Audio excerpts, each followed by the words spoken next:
দক্ষিণ চব্বিশ পরগনার বারুইপুরের সূর্যপুরে সম্প্রতি ঘটে যাওয়া গণপিটুনির ঘটনায় শোকের ছায়া নেমে এসেছিল এলাকায়।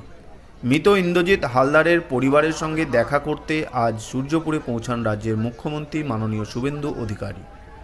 এদিন তিনি শোকসন্তর্প পরিবারের সদস্যদের সঙ্গে কথা বলেন এবং তাদের সমবেদনা জানান।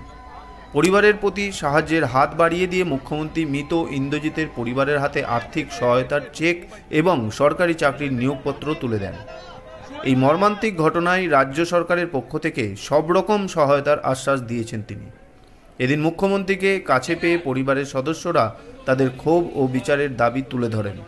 মুখ্যমন্ত্রী তাদের সব রকম সহযোগিতার আশ্বাস দিয়েছেন এবং প্রশাসনের শীর্ষ কর্মকর্তাদের সঙ্গে এই বিষয়ে আলোচনা করেছেন। এদিনের এই সফর ও সরকারি সাহায্যের ঘোষণার পর প্রশাসন দ্রুত অভিযুক্তদের বিরুদ্ধে কঠোর পদক্ষেপ করবে বলে আশা প্রকাশ করছেন স্থানীয় বাসিন্দারা।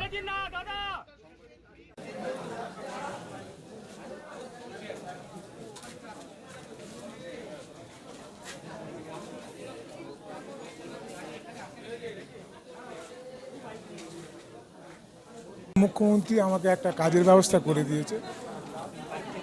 মুখ্যমন্ত্রী আপনাদের বাড়িতে এলো, হ্যাঁ, কি বললেন? উনি কি বললেন বাবা মাকে সহযোগিতা করে গেলেন, আমাকেও করে গেলেন। আর উনি প্রথম থেকে সহযোগিতা করে আসছেন, যে আমার ঘর ঠিক করে দিয়েছে, বাড়িতে রাশন পাঠিয়ে দিয়েছে, ঘরে রং ওয়ারিং সব করে দিয়েছে। আমার ওপারে জায়গা আছে, ঘরও উনি করে দেবেন বলেছেন।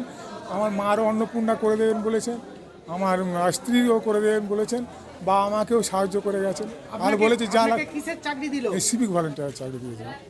কোনো আর্থিক সাহায্য করেছে? হ্যাঁ, বাবা মাকে করেছে। কত টাকা? তা আমি ওটা শুনিনি ক টাকা বাবা মাকে করেছে।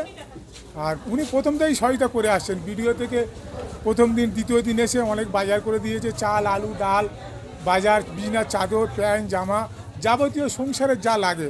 আমার ঘরে ফ্যান লাগিয়ে দিয়েছে 4টে, আমার ঘরে ওয়ারিংয়ের কাজ করে দিয়েছে। মানে আমার ঘর পুরো সাজিয়ে দিয়েছেন উনি। যা আপনাকে সিভিক ভলেন্টিয়ারের চাকরি দিয়েছে। হ্যাঁ, কি নাম আপনার? বাপি মণ্ডল।